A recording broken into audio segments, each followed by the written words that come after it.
Então, agora seria o terceiro bloco, seria a parte da defesa da concorrência, que é um dos temas aí que eu acho que é bem relevante aí para o concurso. Vamos lá então, professor. Ele é muito relevante. A defesa da concorrência é o tema favorito de direito econômico. Eu sempre digo que qualquer candidato que não goste, não queira, ou enfim, não tenha muita familiaridade com a matéria, mas que, olha, eu não quero zerar, eu quero fazer alguns pontos. Eu digo sempre que essa é a matéria, então, que o candidato tem que começar lendo.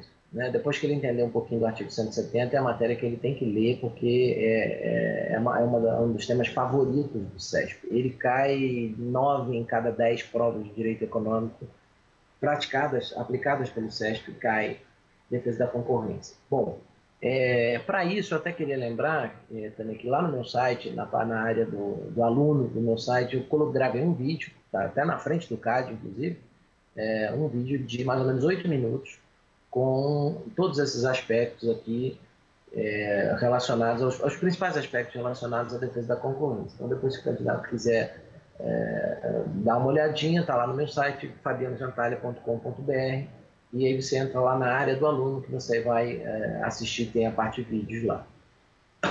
O que é importante aqui? Em matéria de defesa da concorrência, o que o candidato precisa lembrar é que nós temos basicamente uma estrutura institucional chamada Sistema Brasileiro de Defesa da Concorrência, que vai contemplar o CAD e a Secretaria de Acompanhamento Econômico. O CAD tem natureza instrutória e judicante, e a Secretaria de Acompanhamento Econômico tem uma natureza ancilar. O que ela hoje atua é basicamente naquilo que a gente chama de advocacia da concorrência. Qual é o dado, o que significa o quê? Promover a cultura da concorrência.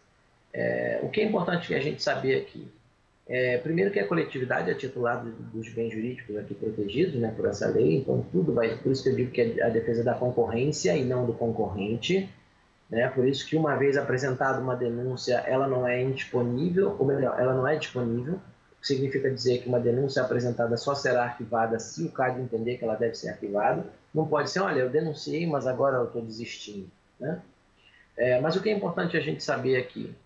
Primeiro, que nós temos, então, o Sistema Brasileiro de Defesa da Concorrência. Segundo, que nós temos duas formas de controle. O controle preventivo, que é o controle de estruturas, e o controle repressivo, que é o controle de condutas. O controle preventivo, e aí é importante que o candidato anote alguns dispositivos que são muito cobrados. O controle preventivo ele é ditado fundamentalmente pelos artigos 88 e 90 da lei. O que significa dizer que nós temos o critério básico para que uma operação possa ser submetida ao CAD, ou precise ser submetida ao CAD, o critério básico está lá no artigo 88. Mas atenção, porque o artigo 88 prevê que um dos grupos deve ter o faturamento mínimo de 40 milhões e um outro grupo o faturamento mínimo de 30 milhões. Mas apesar disso, o próprio artigo 88 permite que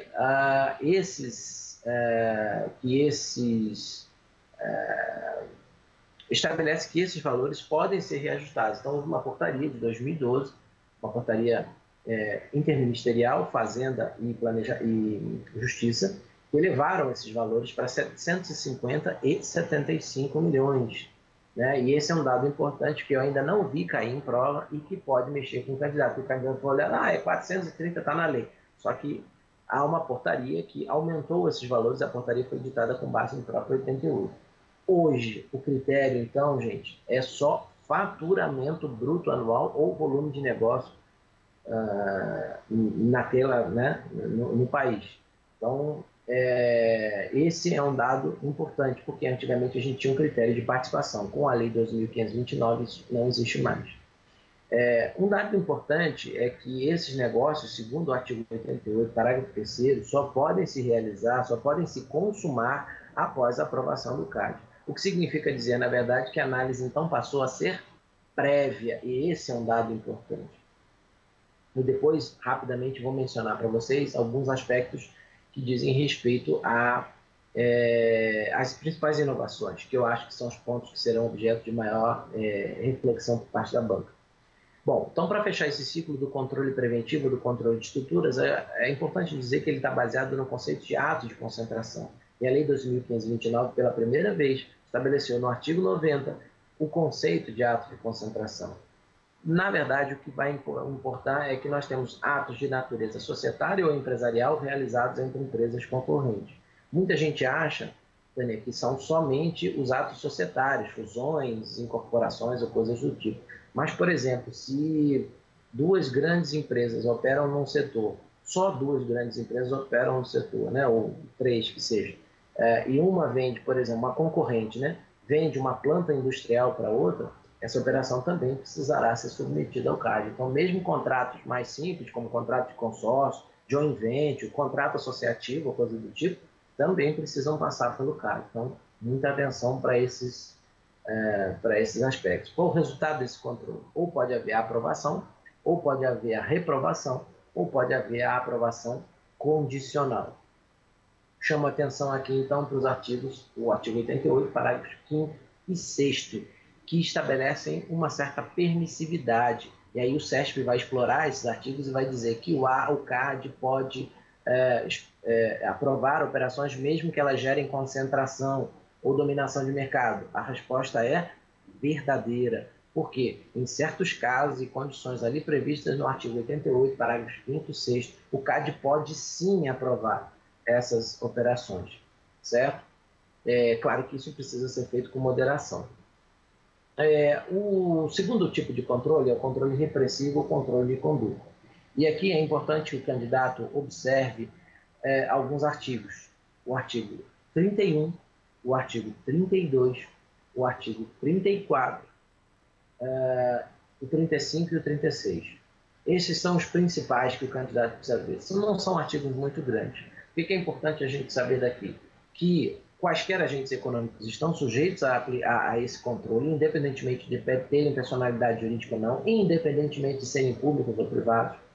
Segundo, que a responsabilidade é solidária entre a empresa e os seus dirigentes, certo?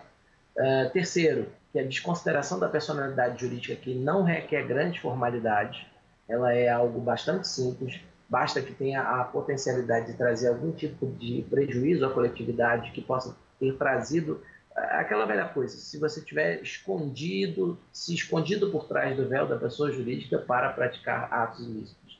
Então não tem teoria maior, teoria menor, aqui a coisa é bastante simples, certo?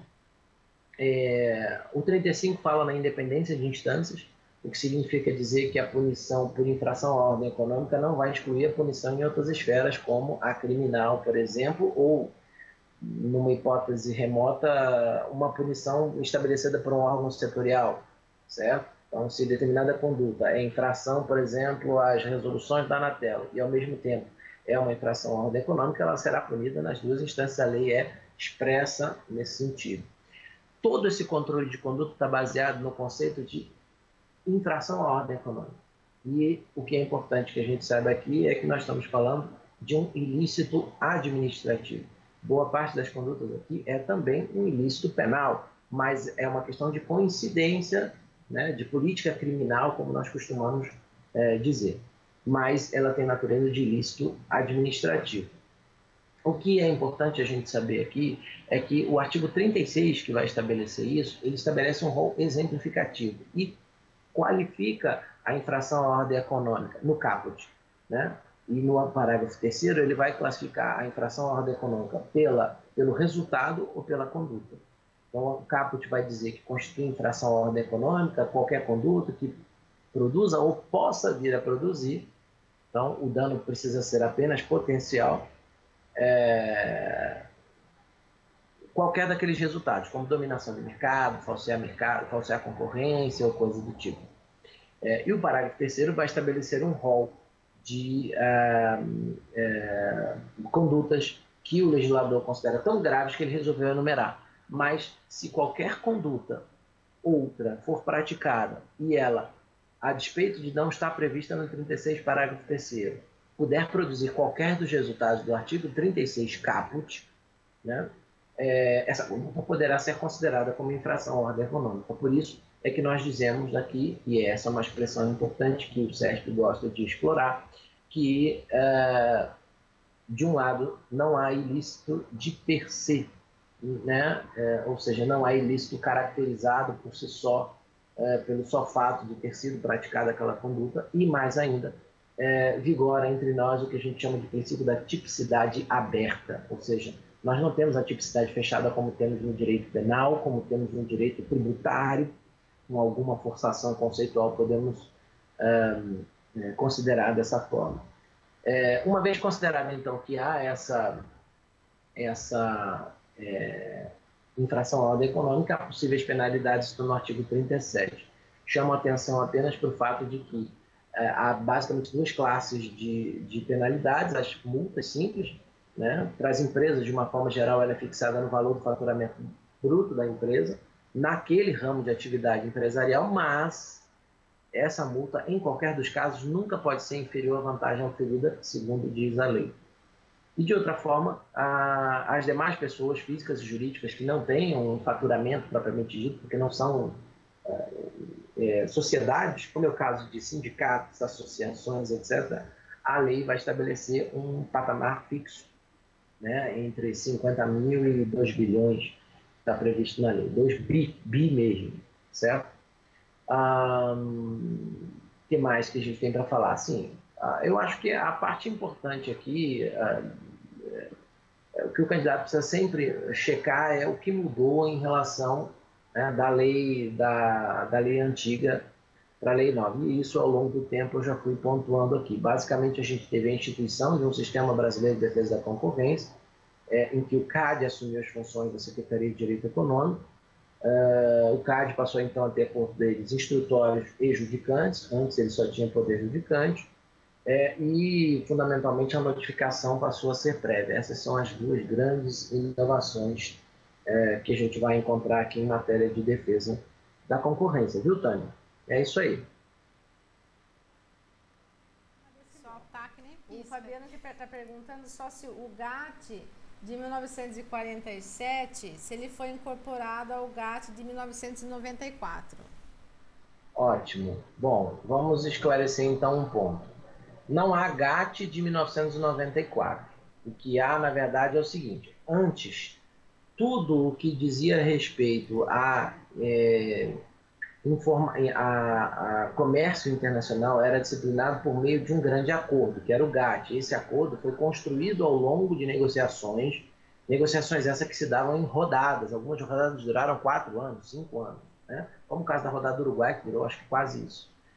Então, existe o GATT de 1947. Em 1994, ao final da última rodada do GATT, da rodada Uruguai, é que se deliberou pela criação da Organização Mundial do Comércio. E aí, nós não falamos mais em GATT. Não é correto dizer, do ponto de vista jurídico estrito, que nós temos um GATT hoje. É claro que as pessoas falam como reminiscência, mas hoje nós temos os acordos constitutivos da OMC. Então, o que ocorreu com o Tratado de Marrakech, em vigor a partir de 1º de janeiro de 1995, foi que os atos constitutivos da OMC, eles incorporaram, né, ou seja, as normas que estavam aqui, que eram do GATT, elas foram incorporadas ao sistema da OMC. Então, é muito comum as pessoas falarem GATT, mas do ponto de vista estritamente jurídico, ao rigor da técnica, nós não temos mais o GATT, nós temos a OMC e os seus atos constitutivos. Maravilha, professor. Agora aqui tem uma questão da Carol.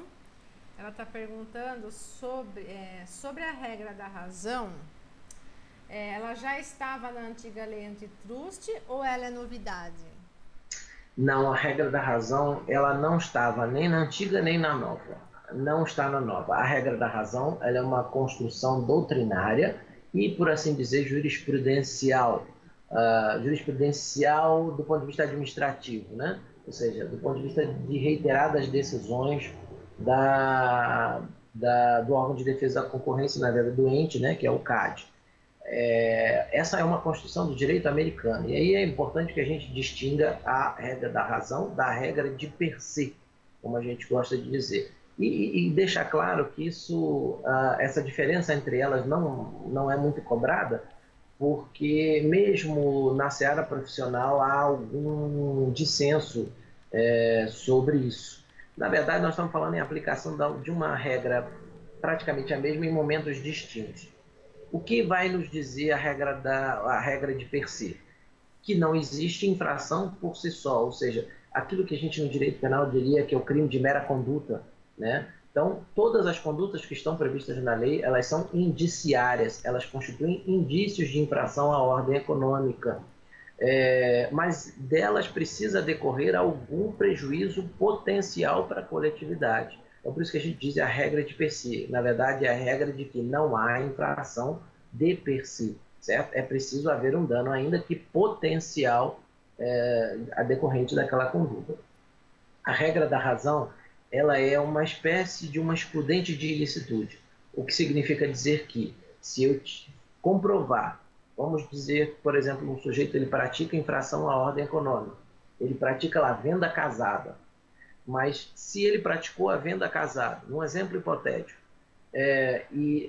mas essa prática de venda casada não, fixação de preço de revenda, né? É o que a gente às vezes vê em impressoras, computadores e outras coisas. Se há a fixação do preço de revenda, mas, por exemplo, essa fixação do preço de revenda foi num valor menor ou bem menor do que aquele que era praticado na média, sei lá, porque a empresa quer popularizar os seus produtos ou serviços, veja, ela praticou, aquela empresa, uma conduta que estava prevista na lei. Em princípio, essa conduta seria um indício de infração à ordem econômica. Mas se esta empresa conseguir provar que não houve prejuízo, mais do que isso, que houve um benefício à coletividade, não há, então, razão para punir aquela empresa. Mais ou menos assim que a gente colocaria a regra da razão. Então, o que quer dizer que, diante da comprovação de um resultado positivo ou de um benefício à coletividade, o CAD pode deixar de aplicar uma penalidade para aquela empresa. Por quê? Porque a defesa é da concorrência e não do concorrente. E se a coletividade não teve prejuízo, não há razão para puni-la. É mais ou menos essa a síntese do que a gente está falando. Mas, só para responder à pergunta, não é uma inovação dessa lei. Ela já é uma construção já de décadas, inclusive, do direito concorrencial brasileiro e de mais outras tantas décadas do direito da concorrência norte-americano, do qual a gente importou na década de 40 boa parte das regras. Maravilha, professor. Vamos lá. O João Lucas, ele tinha falado para o professor explicar de novo sobre a questão de per-se. O professor já acabou respondendo aqui durante a pergunta da Carol, né, João? Então, aí na sequência ele pergunta se é necessário o dolo para a configuração do ilícito. Nada, nem dolo nem culpa. A lei é muito clara no artigo 36 ao dizer que independe de dolo ou de culpa a qualificação da infração à ordem econômica, ela independe de tipicidade. É preciso assim que haja um dos aqueles possíveis resultados, né, que são previstos na lei. Mas ela independe de personalidade jurídica, ela independe de dolo ou de culpa. A única coisa que se requer, por meio de uma construção mínima, isso é uma regra básica da nossa teoria geral de responsabilidade civil em todos os campos do direito no Brasil, é a necessidade de um nexo de causalidade. Mas não é preciso um nexo de causalidade concreta, é possível até hipotetizá-lo. Olha, dessa conduta certamente decorreria aquele tipo de resultado. Então, eu posso considerar isso como uma infração à ordem econômica. Ok, professor. O Fabrício está perguntando o seguinte, como que funciona o acordo de leniência que o professor mencionou? O acordo de leniência, ele na verdade é um dos grandes instrumentos que o CAD tem para desbaratar cartel. Ele funciona, eu gosto muito de metáforas e de comparações, ele é como se fosse a delação premiada do direito da concorrência, né? O que acontece aqui, na verdade, é o seguinte: o acordo de leniência, ele pode ser celebrado quando uma empresa que tenha feito parte de uma organização que tenha praticado infração à ordem econômica, certo? Um grupo delituoso, ele Se ele trouxer a notícia de que um delito havia sido praticado, ou seja, uma infração, um cartel, por exemplo, se ele comprova que havia a formação de um cartel que não era de conhecimento da empresa, ou melhor, que não era de conhecimento do CAD, certo? E se ele comprova que, se ele traz elementos capazes de produzir, de trazer a autoria e a materialidade devidamente comprovadas, ele pode ter um de dois resultados, além, claro, da proposta de acordo ser rejeitada. Ele pode, de um lado, celebrado pelo CAD, ele pode extinguir a punibilidade administrativa ou reduzir a penalidade que seria aplicada de 1/3 a 2/3. Isso vai depender da valoração que o CAD vai fazer na apreciação dessas provas. Então, o sujeito propõe um acordo de leniência e esse acordo de leniência, se assinado, traz uma série de obrigações para ele e, se for devidamente cumprido, por exemplo, era um fato absolutamente inédito, o CAD pode extinguir a punibilidade administrativa e mais, dessa extinção da punibilidade administrativa, se o acordo for corretamente cumprido, vai decorrer inclusive a extinção da punibilidade na seara penal por aqueles crimes, certo? Maravilha. Vocês viram, né? Quem sabe faz ao vivo, né? Pode mandar aquele... Mandou aquele lasca. Ó, Carol, já vou fazer a sua ponderação, só deixa para ele, o professor não perder o raciocínio. O Felipe está questionando o seguinte: então, se pela infração a ordem econômica não prescinde nem de dolo nem de culpa, então pode-se afirmar que a responsabilidade é objetiva? Sim, podemos afirmar dessa forma. A gente não constrói dessa forma na defesa da concorrência, mas numa aproximação podemos dizer que a responsabilidade seria objetiva. É que, para a gente configurar como objetiva, a gente precisaria ter algumas outras nuances, mas sim, é possível construir dessa forma. E o Felipe também fala que o artigo 34 da lei do CAD, ele fala em má administração, entre aspas, ele colocou aqui, né? Sim. Não se trata de adoção da teoria maior da desconsideração da personalidade jurídica? Como eu disse antes, porque há diferenças importantes entre a teoria maior e a teoria menor, o que eu quis dizer aqui, na verdade, quando disse que não havia teoria maior e teoria menor, é que nós também não referenciamos isso, não é um elemento relevante para a defesa da concorrência. É porque o núcleo da preocupação ele é ligeiramente diferente aqui. O que eu quero, na verdade, saber é se houve algum prejuízo. Quais foram as causas desse prejuízo? São questões que a gente precisa, que não são tão relevantes ali para a defesa da concorrência. Eu acho que esse é o dado relevante aqui para a gente considerar. Ok, professor. E a Carol, ela faz uma ponderação só para saber se é certo ou errado, então, dizer isso. Sobre aquela regra da razão, ela fala que ela tinha lido... que a regra da razão estava no artigo 88, parágrafo 6º, inciso 1 da Lei 12.529/2011. Então, isso não é correto. É isso que ela quer saber.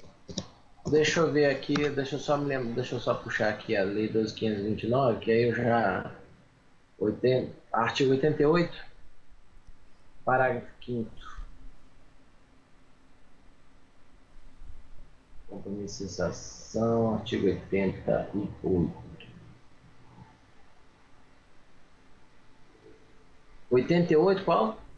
Artigo 88, parágrafo 6º, inciso 1.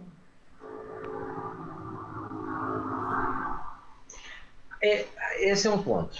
Alguns autores, eu já imagino até de onde ela tirou isso, alguns autores afirmam que a regra da razão ela se aplica tanto para controle de estrutura quanto para controle de conduta. Essa é uma questão que alguns autores pontuam. Eu já sei até qual foi o autor de onde ela tirou isso. Quando a gente fala em regra da razão, originariamente, a gente está falando em regra da razão, mas na parte de controle de condutas. Essa é a parte onde a gente referencia, onde a gente estuda.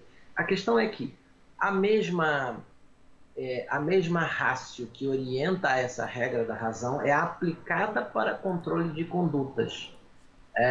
O que eu quero dizer, na verdade, é o seguinte: eu pego um nome, coloco em cima de uma racionalidade e tento aplicar esse nome a uma coisa para a qual ela não foi criada. A regra da razão, ela existe originalmente para controle de condutas. Mas, de qualquer forma, essa não é uma questão que vai cair assim, ela não é cobrada dessa forma, ela não aparece dessa forma. Quando muito o que vai se colocar é algo do tipo: se o sujeito praticar a infração à ordem econômica, ele será punido em qualquer caso. E aí você vai dizer: não, não é em qualquer caso, certo? Porque o artigo 6º, na verdade, ele prevê o que eu chamei de tolerância, né, de permissividade para a prática dos atos. Então, os autores que defendem isso vão defender que a regra da razão aqui é circunstancial para controle de estruturas, que é uma posição com a qual eu não concordo, pelo menos da forma como ele é apresentado. Mas isso é um debate doutrinário infindável. E para finalizar aí sobre o CAD, o João pergunta se as súmulas do CAD são importantes para a prova. Não, de forma alguma não é preciso que o aluno estude pelo menos para o Banco Central, até porque o Banco Central, né, como todos sabem, digamos, tem algumas diferenças com o CAD, então quer me parecer que seria muito pouco provável que alguma coisa com esse grau de detalhamento viesse a ser cobrado.